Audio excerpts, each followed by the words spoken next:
Львенок потерял мать и рос с собакой. Теперь они неразлучны. Это была тихая ночь в национальном парке Крюгера в Южной Африке, когда все изменилось. Единственными звуками были стрекотания сверчков и отдаленные крики ночных животных. Именно тогда рейнджер Дэвид Миллер услышал это. Слабый крик, который не был похож ни на одно из известных ему животных.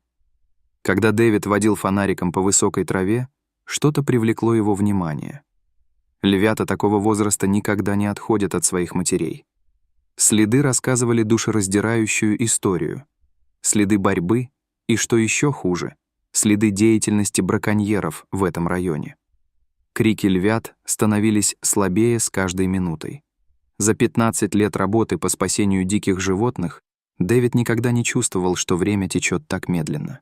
Он знал, что без матери этому крошечному бойцу осталось жить всего несколько часов. Прайда не было видно, а до рассвета оставалось еще несколько часов, и Дэвид принял самое трудное решение в своей карьере — забрать дикого льва из его дома. «Мне так жаль, малышка», — прошептал он, нежно укутывая львенка в свою куртку. «Но я обещаю, что это не конец твоей истории». Дэвид и представить себе не мог, что этот момент приведет к одной из самых замечательных дружеских связей между животными, когда-либо зафиксированных. Когда Дэвид вернулся к своему грузовику, он понял, что дорога каждая минута. Его руки дрожали, когда он заводил двигатель. Крошечный медвежонок лежал неподвижно в своей куртке, едва слышно дыша. Спасательный центр был далеко, в долгих 40 минутах езды по темным парковым дорогам. «Держись, малыш», — повторял Дэвид. Он никогда в жизни не ездил так быстро. Он позвонил по рации в центр спасения. «Я везу львенка. У него не все в порядке. Пожалуйста, будьте готовы». Доктор Сара ждала, когда они подъехали. Ее лицо вытянулось, когда она увидела, насколько болен детеныш. Она сказала, что скорее отнесите его в дом. Они отвезли его в отделение неотложной помощи, маленькое теплое помещение, где помогают больным животным. Медвежонку очень нужна была вода. Его крошечное тельце было таким слабым, что он даже не мог больше плакать. Команда работала вместе, как одна семья, и каждый человек вносил свой вклад в его спасение. Они давали ему специальную воду через крошечную трубочку, чтобы помочь ему окрепнуть. Они решили назвать его Лео. Пока Дэвид и Сара заботились о Лео, другие рейнджеры отправились на поиски его семьи. То, что они нашли, их очень огорчило. Они увидели следы шин на земле, пустые гильзы от пуль на земле. Там побывали плохие люди, браконьеры. Они забрали маму Лео, оставив его совсем одного. Целых 3 дня и ночи команда оставалась с Лео. Каждые 2 часа, днем и ночью, кто-нибудь поил его теплым молоком из бутылочки. Но Лео все равно было так грустно. Он все плакал и плакал, скучая по теплой маминой шерсти и биению ее сердца рядом с ним. Именно тогда Мария, которая помогала ухаживать за животными, кое-что придумала. «Эй», — сказала она однажды утром, — «а как же Руби?» Руби была ее золотистым ретривером, у которого только что родились щенки. Она была самой милой собакой, которую кто-либо когда-либо встречал. Она смотрела на Лео так, словно он был еще одним из ее щенков. Они очень осторожно положили Лео рядом с Руби. Все наблюдали, готовые действовать быстро, если что-то пойдет не так. Но Руби просто начала облизывать лицо Лео языком, точно так же, как она делала это со своими щенками. А Лео... Он прижался к ее теплому меху и заснул. Наконец-то он почувствовал себя в безопасности. Сара не могла поверить своим глазам. За все годы, что она помогала животным, она никогда не видела ничего подобного. «Вы только посмотрите на это», — прошептала она, стараясь их не разбудить. Похоже, Лео только что нашел себе новую маму. Тогда никто этого не знал, но это было только начало. Этот маленький львенок и эта ласковая собачка были близки к тому, чтобы стать лучшими друзьями, и их история заставляла людей улыбаться по всему миру. С первого дня Руби показала всем, что значит иметь материнское сердце. Ее не волновало, что Лео не был щенком. Она просто видела ребенка, который нуждался в любви. Каждое утро Руби первым делом проверяла, как там Лео, даже раньше, чем ее собственные щенки. Она легонько тыкала его носом, как бы говоря: «Доброе утро, малыш». Поначалу Лео стеснялся щенков Руби. Он наблюдал из-за спины Руби, как они играют и кувыркаются. Но щенкам Руби было любопытно узнать о своем новом брате. Они подбежали к Лео, виляя хвостами, пытаясь вовлечь его в игру. Однажды самый маленький щенок, которого они назвали Бадди, принес Лео свою любимую игрушку-веревку. Лео посмотрел на нее, потом на Бадди, потом снова на игрушку. Все смотрели, затаив дыхание. Затем Лео протянул свою крошечную лапку и ударил по веревке. И лед тронулся. Вскоре вы уже не могли отличить Лео от других щенков, за исключением того, что он был золотистым, а не пушисто-коричневым. Он научился играть как щенок, гоняться за мячами и тянуть игрушки. Но иногда его львиная натура давала о себе знать. Лео. Он пытался подкрасться к игрушкам, как к добыче, заставляя всех смеяться. Приятнее всего было наблюдать за едой. Несмотря на то, что у Лео была своя бутылочка с молоком, он всегда старался сосать из Руби, как это делали ее щенки. Руби никогда не возражала. Она терпеливо лежала, позволяя Лео думать, что он пьет молоко, просто чтобы он мог почувствовать себя одним из ее малышей. Время, когда можно вздремнуть, стало семейным делом. Щенки Руби укладывались спать кучкой, и Лео устраивался прямо посередине. Это была просто чистая любовь, такая, которой все равно, как ты выглядишь и откуда родом. Мария, которая первой предложила.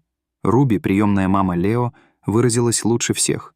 Любовь говорит на своем собственном языке. Руби и Лео.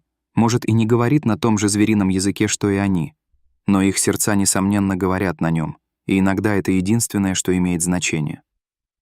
Дни превращались в недели, а недели — в месяцы. Лео больше не был тем крошечным испуганным львенком. Он превращался в молодого льва, становясь больше и сильнее с каждым днем. Но одно никогда не менялось. Его глаза загорались каждое утро, когда он видел Руби.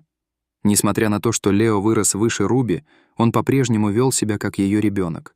Он ходил за ней по двору заповедника, стараясь своими большими лапами приноравливаться к ее маленьким шажкам.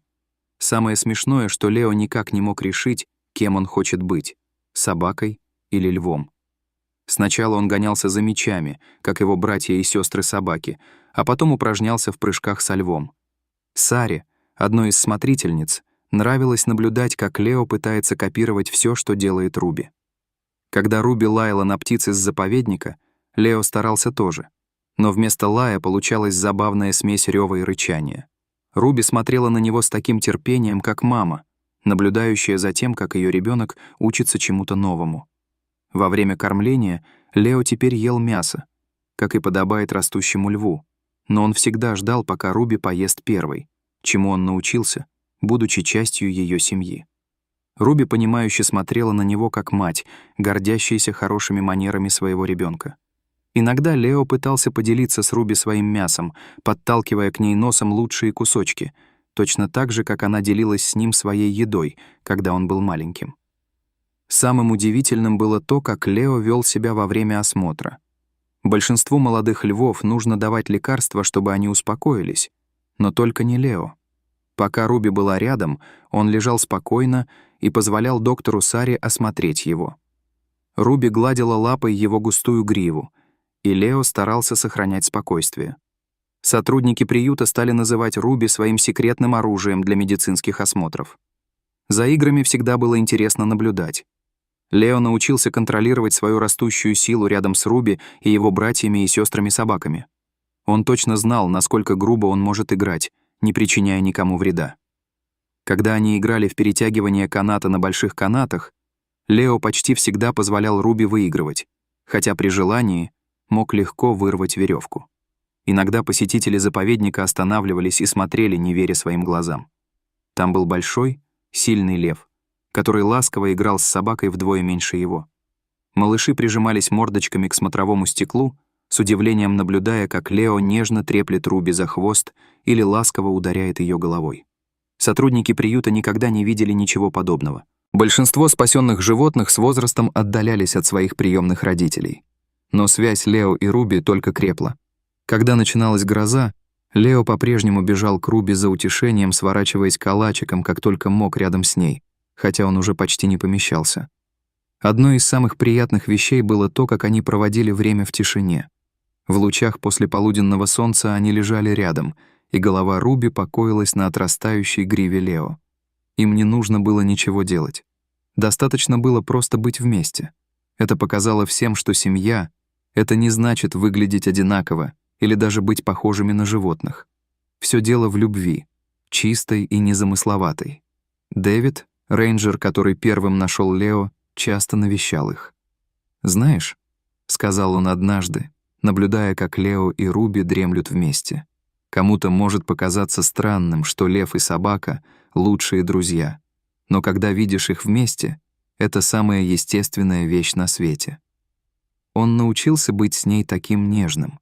Когда Руби останавливается, чтобы обнюхать что-нибудь интересное, Лео тоже останавливается, делая вид, что его очень интересует то, что привлекло ее внимание. Похоже, он все еще копирует все, что делает его мама, совсем как в детстве. То, как они разговаривают друг с другом, просто удивительно. У Руби собака лает и виляет хвостом, а у Лео его львёнок урчит и трется головой, но каким-то образом они прекрасно понимают друг друга. Когда Лео становится слишком возбужденным, Руби просто нужно издать тихий звук «гав», и он сразу успокаивается. Когда Руби чувствует себя уставшей, Лео издает нежное мурлыканье, и она прижимается к его густой гриве. Около полудня у них начинается то, что персонал называет «часом комедии». Именно тогда Лео пытается играть как собака, несмотря на то, что он огромный лев. Он приносит Руби свою любимую игрушку. Теперь это большой резиновый мяч вместо тех крошечных, с которыми он играл, когда был львёнком. Самое забавное — наблюдать, как он пытается достать мяч. Он бежит за мячом, как собака, но потом в нем просыпаются львиные инстинкты, и вместо этого он набрасывается на него. Их любимое время — вздремнуть в послеполуденной тени. У них есть большая платформа, на которой они отдыхают вместе, и Руби обычно использует гриву Лео в качестве подушки. Иногда она даже велит ему почистить гриву, слегка прилизав ее, как она делала, когда он был маленьким. А Лео просто лежит с самым счастливым выражением на лице и мурлычет так громко, что его слышно издалека. Мария, которая до сих пор работает в приюте, говорит об этом лучше всех. Люди постоянно спрашивают нас, знает ли Лео, что он лев, а не собака. Конечно, он знает. Он лев, у которого мама — собака, и если хотите знать моё мнение, это делает его самым счастливым львом в мире. История Лео и Руби — это не просто история особой дружбы. Она показывает нам нечто гораздо большее в удивительном мире животных. Когда посетители заповедника видят их вместе, у них часто наворачиваются слезы на глаза. Если лев и собака могут любить друг друга как родные, говорят они, возможно, мы, люди, сможем чему-то у них научиться. Команда заповедника использует их историю, чтобы показать людям, насколько на самом деле умны и чувствительны животные. Когда к нам приходят школьники, они с удивлением узнают, что Руби точно знала, в чем нуждается малыш Лео — в любви, комфорте и семье. Это показывает им, что животные, как и люди, могут чувствовать любовь, грусть, счастье и даже понимать, когда кому-то нужна помощь. Но в истории Лео есть и более печальная часть, которую необходимо рассказать. Он оказался в приюте, потому что браконьеры забрали его настоящую маму. Каждый год многие детеныши животных теряют свои семьи таким образом. Работники приюта используют историю Лео, чтобы объяснить, почему мы должны защищать диких животных и их жилища. Они рассказывают посетителям, что Лео повезло найти Руби, но лучше всего, чтобы детеныши животных оставались со своими настоящими семьями в дикой природе. Лео и Руби стали лучшими учителями приюта, даже не прилагая усилий. Их особая связь помогает людям понять, зачем спасать животных. Юные посетители часто уходят, говоря, что они тоже хотят помочь защитить животных. Некоторые даже возвращаются спустя годы в качестве волонтеров, вспоминая льва, который вырос, думая, что он наполовину собака. У входа в святилище висят фотографии Лео и Руби. Под ними есть простое послание. Любовь не знает границ. Доброта не должна быть свойственна всем живым существам. Когда солнце садится в заповеднике, окрашивая небо в красивые оранжевые и розовые тона, мы находим Лео и Руби в их любимом месте. Это их особое время, проведенное вместе. Массивная фигура Лео мягко прилегает к маленькой фигурке Руби. Его золотистая грива сияет в вечернем свете. Их глаза полузакрыты от комфорта. Они просто наслаждаются тем, что находятся вместе. Некоторые люди говорят, что животные не испытывают настоящей любви. Но наблюдать, как Лео так бережно кладет свою огромную голову на спину Руби, или видеть, как Руби доверчиво прижимается к своему сыну-льву, который теперь в 10 раз больше ее, это любовь в чистом виде. Их не волнует, что они выглядят по-разному, или что природа велит им бояться друг друга. Они просто знают, что они — семья. Прошли годы с той страшной ночи, когда крошечный плачущий львенок был найден один в темноте. Теперь этот львенок — один из самых красивых львов, которых вы когда-либо видели. Но в душе он по-прежнему малыш Руби, а она по-прежнему его мама. Их история показывает нам, что иногда самые прекрасные семьи — это те, которых мы никогда не ожидали увидеть. Вы знаете, невероятная связь Лео и Руби трогает сердца каждый божий день в The Sanctuary. Если их история тронула и вас, не держите ее в себе. Нажмите кнопку «Мне нравится» и поделитесь этим с кем-нибудь, кому сегодня нужна улыбка. Подпишитесь, чтобы узнать больше удивительных историй о дружбе с животными, которые доказывают, что любовь не знает границ. И, кстати, оставьте комментарий ниже, в котором расскажите, что, по вашему мнению, делает отношения Руби и Лео такими особенными.